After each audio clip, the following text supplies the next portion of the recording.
Well, I think we're online, and I'm Gustavo Tolosa. This time I'm broadcasting from a long way away from the U.S. I am in Cordoba, Argentina. It's winter here. I'm in a coffee shop, so there's a little bit of environment noise. I'm going to turn off the microphone every now and then, but Dr. McDougall and I wanted to go ahead and do this webinar for all of you. So without further ado, how are you, Dr. McDougall, all the way around the world? Great. And I tell you, it's okay that you and I took a vacation. Yeah. Trevor Noah of the Daily Show took a break this last month, and Stephen Colbert of what is it, the Today or Tonight Show, or he took a break. He took a week off, and John Oliver, and and they didn't even tell anybody they were going to do it, to take a week off in July of 2017. So I think it's good that you and I took a week off, and I'm sorry, we missed you. We really missed you. But you are having a nice vacation with your family, which you well deserve. And I had a nice vacation too last week. I got to spend 5 days with 7 grandchildren in Michigan, and that was fun. In fact, I haven't seen all the grandkids together in a while, and I've not seen them have that much fun. My grandson Sam, at 5, he said several times, he says, "I'm having so much fun, Grandpa." And they did. It was good, and it was good for all of us to be together. And we missed you, Mary and I. We did miss you, and we're going to try and make sure the webinars. Mary, there you are. Come on in. What's today? August 3rd, 2017. August 3rd.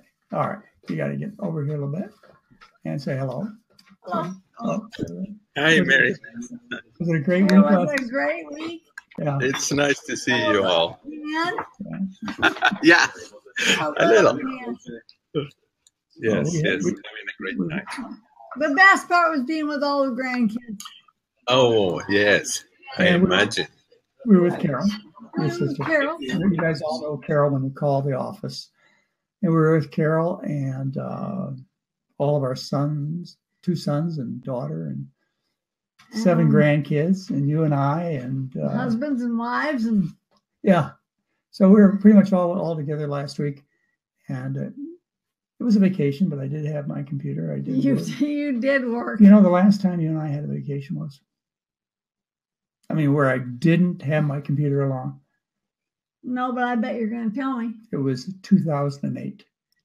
Where were we? Oh, Cocos on the boat. On the boat on Cocos Island. That's the last time that's right. I've taken a vacation in 2008. So it's been 10 years, and I didn't take one really last week because I was in contact with you by email, and I spent a little time thinking about the newsletter that came out yesterday, August 2nd, 2 days late. Sorry.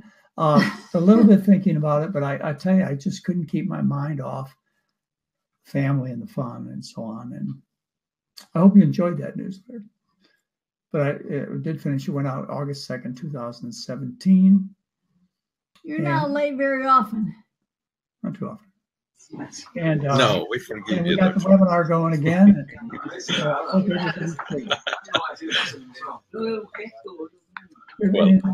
You wanted to tell people that we're having the August program, which starts a week from tomorrow, 2 weeks from now. A week from tomorrow. Think so? Yeah. That's soon. Yeah, that's soon. So we run a 10-day program in Yes. California. Sorry, it's sold out. It's been sold out for over a month. But then our next public 10-day program is December. Yeah. But we have a really good opportunity come up in September, and I don't remember the date. I don't remember the date either. Okay, we're having a weekend. There will be... they just have to go online, and it's there. Yeah, drmcdougall.com. And there's a room for the weekend. It's the least expensive, most powerful personal message that Jeff Novak, Doug Lyle, Mary McDougall, John McDougall, Heather McDougall. Anyway, we're back. We're back to work. I am so happy. Isn't that what Sam said? Yeah. Okay, well, thank you for saying hello. And I have Thank you, everybody. It was good to see you all again. I have a few obligations. And hopefully we'll see you in September. Yeah, at the 3-day intensive weekend. Everybody will be there. Everybody will It'll be a there. family event. It'll be a nice time to share our patients. There's some medical care available for our patients. Okay. Okay, Right. I'll leave you to it. All right. Have fun, everybody, and it was good to see you all again. Yeah, all right. So, Gustavo, can you say that I am so happy you're having so much fun with your... Are we going to see you? I know we're going to see you in August during the 10-day program. Yeah. Next week, I can't believe it. Next week, I'll be there. We're going to see you in September, too. Yeah. Oh. Yeah.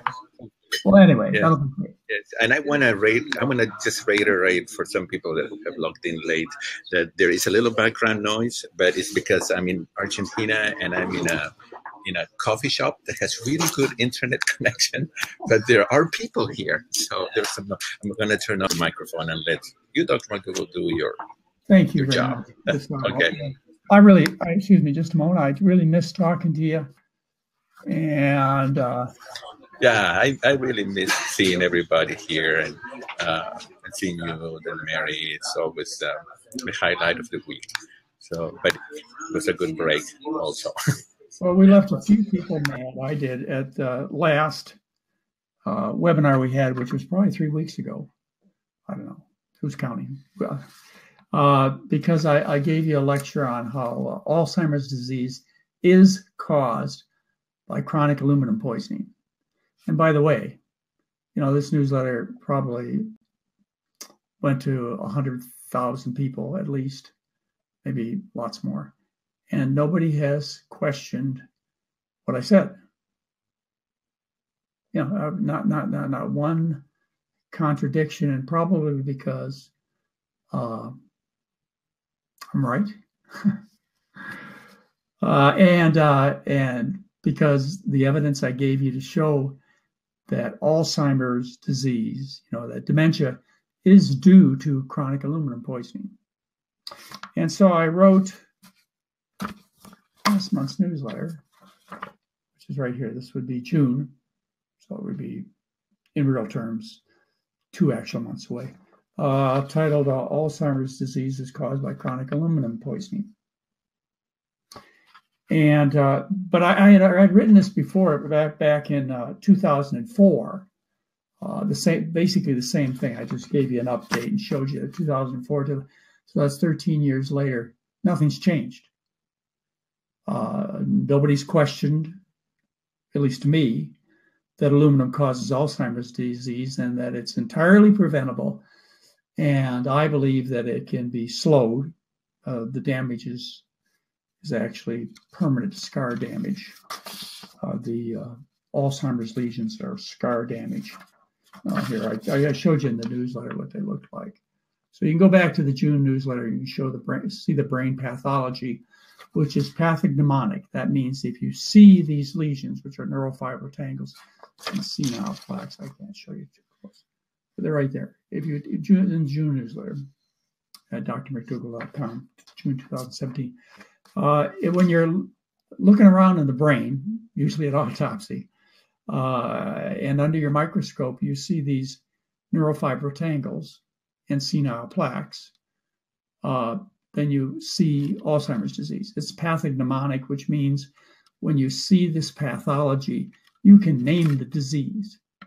Now, I also pointed out in this newsletter that there are over 1,000 papers on this subject you can find at PubMed.gov. 1,000 papers. And two of the most important findings to me, I talked to you about two, which was the 1980 publication in The Lancet, which showed that when you look more deeply into these neurofibril tangles with an electron microscope, you find that they have a central core of aluminum. You don't have the neurofibril tangles without the aluminum silicate, the aluminum central core. Okay, so if you don't have the aluminum in the brain, which, by the way, aluminum is not supposed to be in the body. This is a modern phenomenon of the last 100 years. And you can read about that. But if you find these neurofibril tangles and you had the opportunity to look deeply, they have aluminum inside of it. Without the aluminum, you don't have the neurofiber tangles and the senile plaques and all the other markers that are shown related to this disease, tau proteins, etc. There are a whole bunch of things that are related to the disease. You don't have them without the aluminum. So I don't know how you can come to any other conclusion than that Alzheimer's disease is a direct consequence of aluminum poisoning. Take the information, do with it what you want. I could not put together all the sources of aluminum, but they're as varied as aluminum cans and spray antiperspirants and drinking water and so on, but they're not that hard to find. Now, what I left you with is the message to stay away from aluminum. Aluminum, yes, stay away from aluminum. Don't eat it, and especially don't breathe it, and even don't get it on your skin. You can do that. It's not that hard. It just takes a little effort. We haven't used aluminum pots and pans in our home for an awful long time, and we don't use any aluminum cooking utensils at our clinic where we run our programs, where you will have breakfast, lunch, and dinner if you're signed up for August 2017 10-day, or you'll have breakfast, lunch, and dinner with us during the September 3-day weekend. We will not expose you to aluminum, mostly out of principle. Okay, so I left you, and I don't mean to be a trickster, but I left you with another thing that you could do, and this has been published in the Scientific Virtues, and it was actually based on the second major impact to me, the first being discovering with an electron microscope the central core of aluminum, published in 1980 in The Lancet. But the second thing was published this year, and it was about how Alzheimer's disease, the incidence, the severity, can be directly linked to the amount of aluminum in the body. Yeah. It was published in 2017. And again, there are 1,000 articles, but those are the two most impressive. And I left you with the thought that you and I are full of aluminum. Hopefully, I have less than, certainly I have less than if I wouldn't have known what I just told you. And then I left you with the thought that there's a way that you can help rid your body. There are a couple of ways. One's desferoxamine, which is an injection, which you're going to have to put some effort into getting. And that's discussed in that June 2017 newsletter. The second was a simple way that I had recently learned about, and that is to consume some mineral water.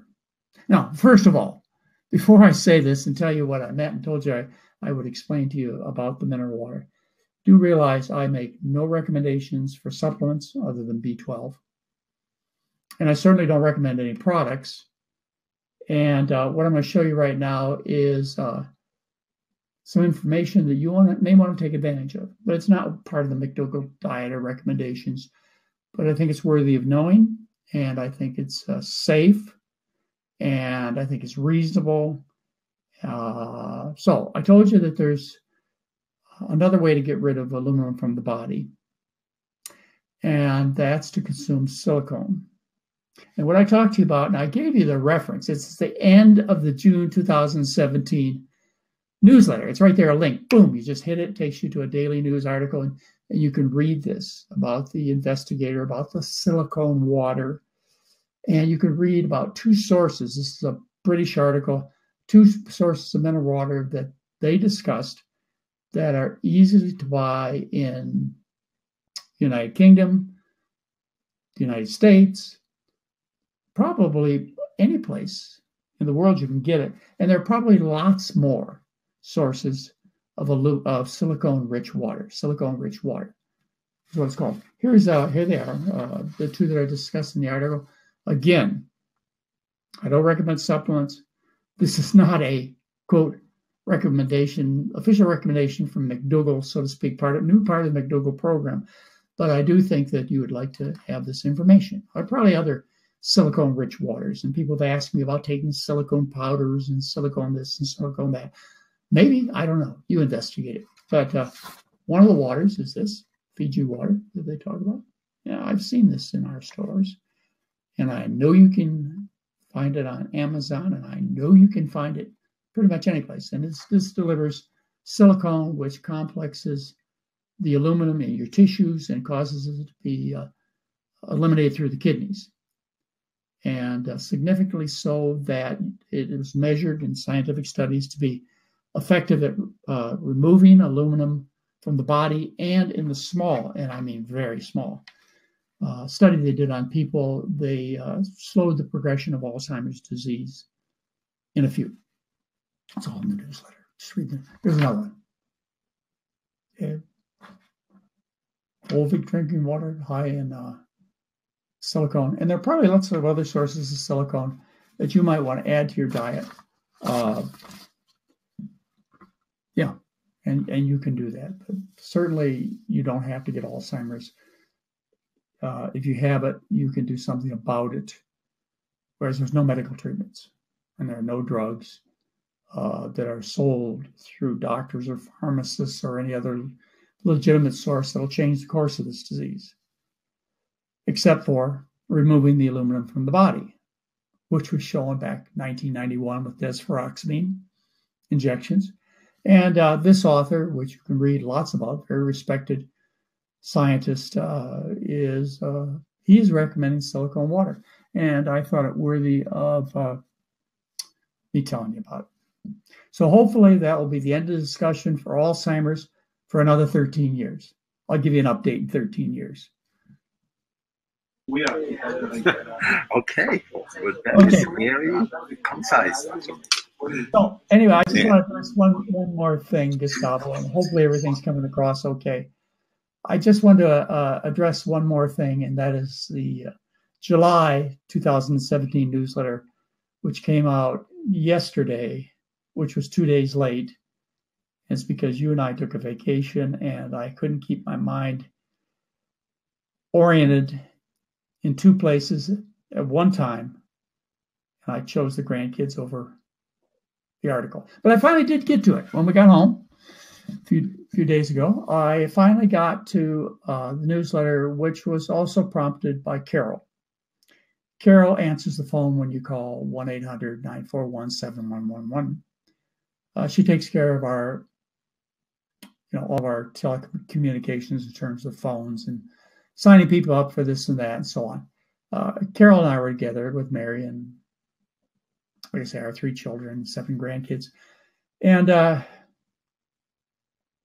Carol said the same thing that I come across every day, and that is that we get emails from some of you, and from a lot of your friends, emails that ask me, and phone calls that ask Carol, and emails that ask Carol to justify our recommendations over other people's. Yeah, you asked me to do that. Excuse me, I've written 13 national best-selling books, probably 150 newsletters, and done maybe 180 videos talking about things. And you asked me to compare what I've done, and ideas, by the way, which I established 40 years ago, compare and justify what I suggest over the whatever diet, lectin-free, low carb, who knows? There'll be a new one out every day. You asked me to do that. Well, I'm not going to do it. You can read what I've written. I gave you 4 experiences to look at that I had back in the 1970s and understand them before you ask me such a question as to, is this diet better than your diet, Dr. McDougall? And you must prove to me that it is better or I won't follow it. Well, you know what?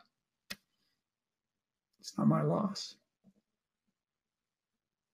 So I wrote this newsletter, the July 2017 newsletter, to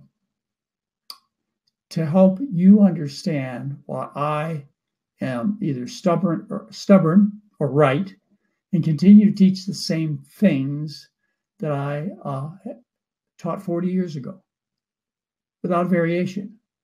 Now, there are other doctors out there. Mark Hyman comes to mind, a few others, diet gurus, who add or change to their philosophy every few months as a new diet is needed to sell more books, more products, etc. I haven't done that. Like I say, either I'm stubborn or I'm right. And I end that newsletter of July 2017, well worth your trouble.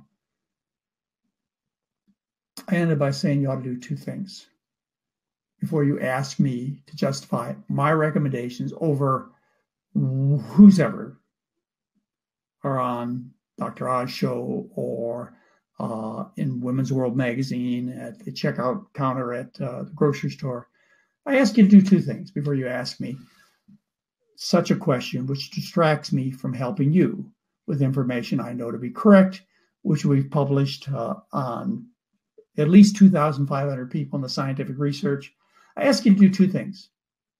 Now, again, I don't mean to be critical or condemning to those of you who don't have this issue of and requirement in me justifying for you behavioral changes. I ask you to do two things if you're in any quandary. One is try the McDougall diet. 4 weeks enough. Just try, strictly. And two, in that July 2017 newsletter, I gave you 4 experiences that I had in the 70s to ask you to live. You can do it by listening to lectures by my mentors, reading some of their research, reading again my experiences. Just take that time and then say, well, Dr. McDougall, I think you're missing something. You know, it's really not the meat and the dairy and the ice cream.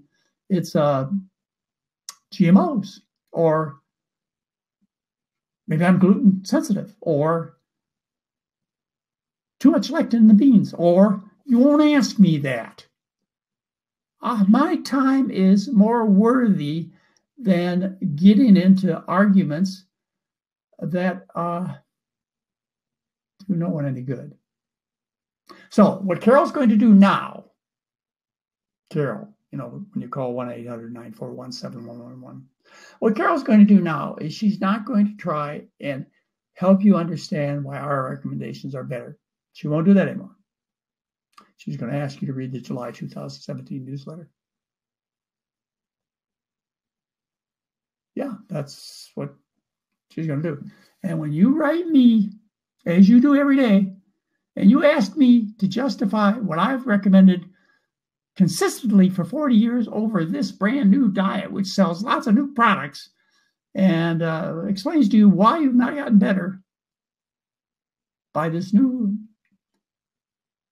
finding, brand new finding. It's the answer. Before you ask me that, I'm going to ask you to read the July 2017 newsletter. And you should hand it out freely, mail it to anybody who asks that question, and feel like you can sit back and enjoy your health and get on to other things and not have to spend your time proving that what you and I have known to be right, to be highly effective, is correct. End of topic. Okay, so very good. Very you good. are having a good time in Argentina with your family. We're back with our friends and followers and family and crusaders and everything. And are there things on people's minds? Oh, one more thing. I read an article today. I guess somebody sent it to me on the internet, which I thought was kind of interesting. And that is that if we were to substitute beans, you know, everybody's worried about protein. Beans are high in protein, which of course is complete nonsense to worry about protein. If we substituted beans for beef in this country, that we would make more progress in reducing climate change, global warming gases, than any other single thing we could do. I thought that was pretty cool. You go to Taco Bell and you get beans, not beef. You find new menus. You find dietitians and our government and world leaders saying, hey, folks, saving the planet is worthwhile. And the fact that some very rich businesses and people are going to fall a little short in their profits, a little bit, over the next 10 years. We got to say, look, there are more things important than whether or not the stocks go up and your businesses show great profits. There's something called your personal health, saving the planet, a few things like that. And anyway, I saw that today. I just thought I wanted to share that with you too. You all know that I answer my own email. Showing just a large number of doctors and dietitians and other really, really smart people that have come to this understanding, are taking action. It's a matter still of the truth, not the alternative truth, but the real truth outweighing the money. And right now that doesn't happen. Hopefully we can get the army large enough, that's us, that we can make a difference. Well, I have someone that asked that my father has dementia, not Alzheimer's. Is diet also a factor with dementia, and what is the difference between the two? Okay. Dementia just means loss of mental function, probably to the point of disability. And there are several causes. Before, what I tell you, there were 37 cases of Alzheimer's, 37. Now there are 24 million in the world back in the 1930s. So Alzheimer's was essentially unknown. Louis Alzheimer, he found the first case in about 1901, published it in 1911. So Alzheimer's is a new, but probably the most common form of dementia. And that's due to aluminum poisoning. It actually poisons, it accumulates in the brain. It's particularly high in concentration in areas of the brain that are found to be diseased in Alzheimer's. So it's due to a direct toxicity. You would think of it in terms of things like other heavy metal poisoning, such as mercury poisoning or arsenic poisoning, et cetera. I mean, it's a poison that accumulates in the body, which destroys the brain tissue. It has nothing to do with blood vessels, or very little to do with the blood vessels. And let me just...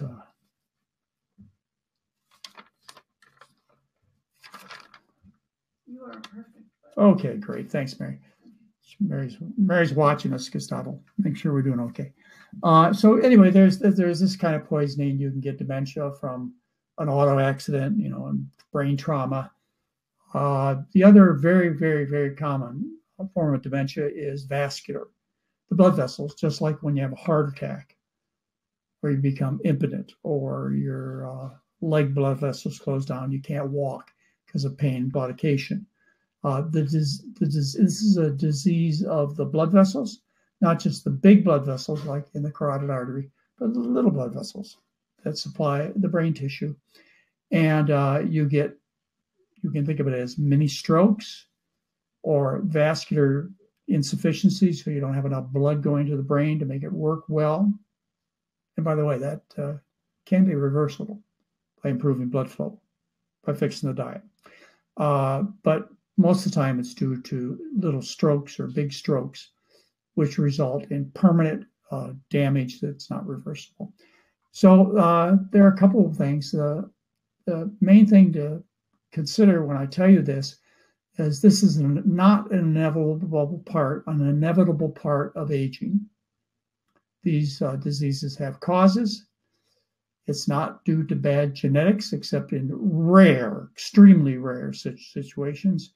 And the same approach, which costs nothing, which reduces your food bill by at least 60%, the same approach is available to you. Eat a good diet, breathe clean air, water, clean water, walk around a little bit. So when you say, I don't want to get demented, I don't see anything more fun about getting demented from aluminum poisoning or getting demented from several thousand or one stroke. I don't think either one of them are fun. I mean, I personally had some experience with the stroke part. But yeah, it's up to you. It's totally up to you with proper information to avoid both common forms of dementia. Wear your safety belt when you're driving a car so you don't get a head injury. And, it's unfortunately unprofitable for you to hear this. So when I invent, and by the way, I'll give you 10%, Gustavo, when I invent the pill, which you can take and still consume bacon and cheese and beef burgers and get great health, then Gustavo, you and I can retire. And these people, everybody, nobody has to worry anymore about the food. But you still have to worry about destroying the planet. But heck, right now it's okay. So we can wait 10 years to do that. Anyway, yeah. You know what? Now that you mentioned that, Dr. McDougall, I was lucky. I had never traveled to the southmost point of the earth, and I was lucky to be able to go to Ushuaia, which is the southernmost city in the world. You almost fall from the earth when you're there. I was there last week, very, very cold, and I took a taxi, and the taxi driver said that. I didn't ask him, we were talking about something, but he mentioned that he had grown up there. He was 25 years old, and he said that every winter it's getting warmer. Oh. And that comes from a person who was born there. And, it's something that they were making artificial snow up in the mountains when they're supposed to have enough snow for skiing in the Antarctica. Yeah. Well, yeah. Mother Nature doesn't care whether the dairy industry gets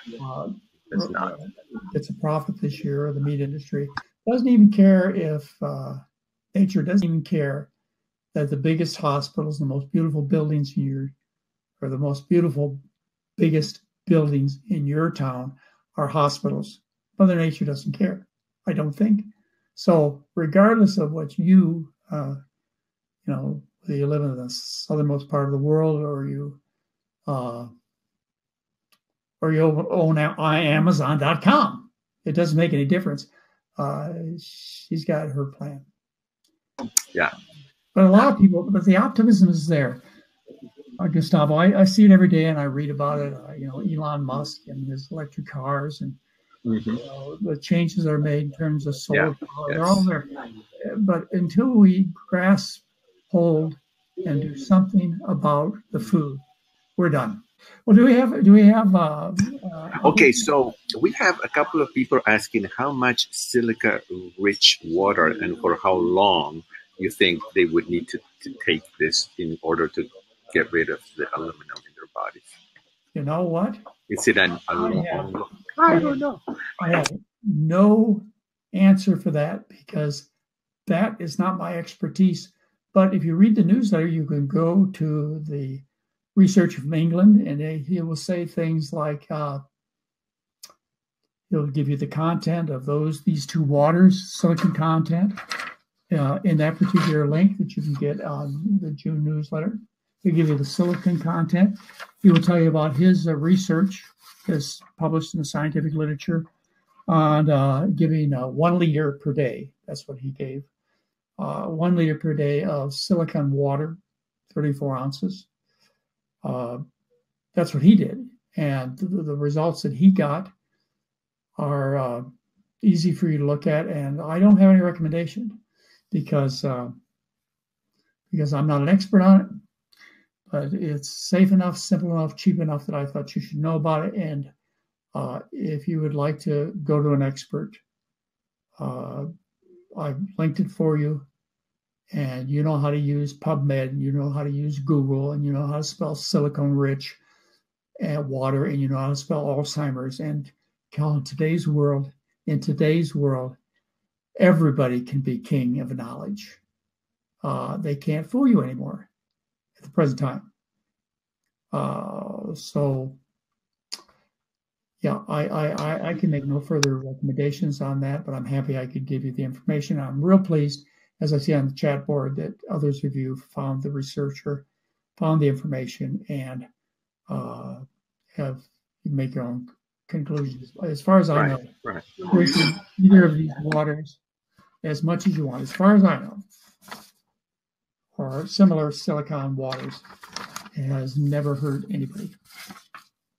We provide a website, pretty much commercial free, free to you, that offers everything you need, all the way from a simple color picture book, so you don't even have to read, but it is in 22 different languages, to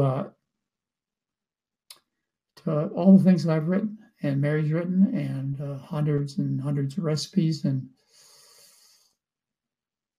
I guess the last thing I could do is come to your house and cook for you, but you wouldn't want that, because all I know how to cook is potatoes. Dr. McDougall, should people be concerned about some of the aluminum that is in some of the vaccines that we get? Yes.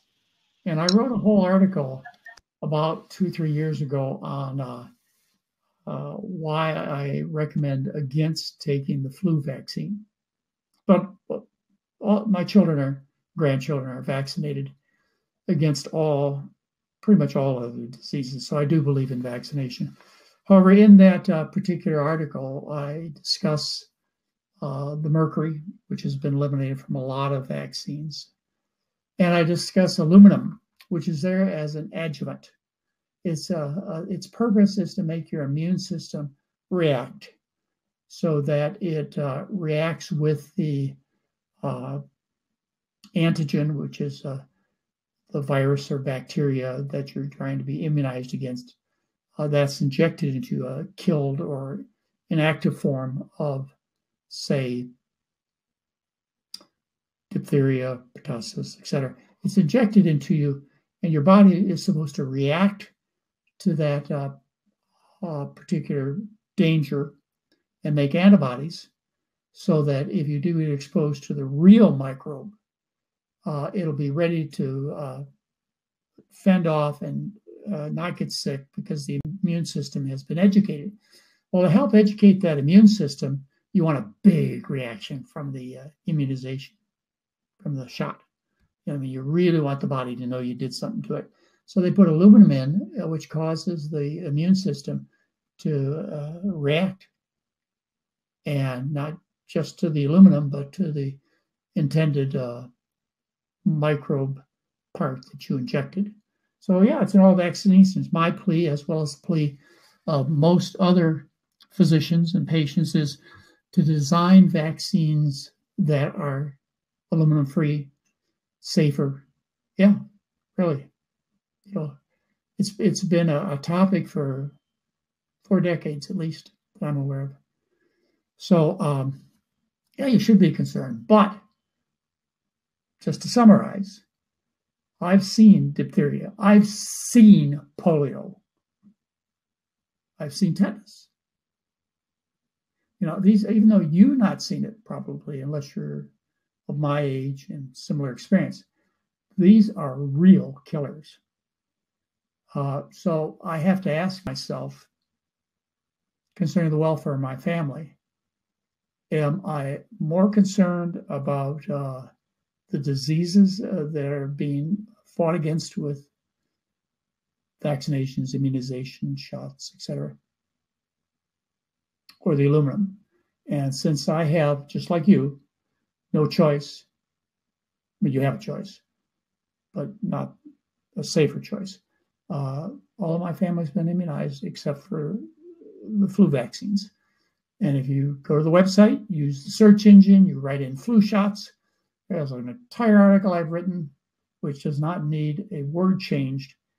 And so flu shots are not in my personal family's program. Whether or not you do them is kind of up to you. Again, I'm not an expert on immunizations, benefits, alternatives, etc. But I do know enough and am concerned enough that I wrote you what I believe to be true about flu shots. You hopefully you can look back and say whatever you've done, you've made the right decision. In 2 weeks, and you'll be with me. So let's do it live from the clinic. You know, maybe we can sit together.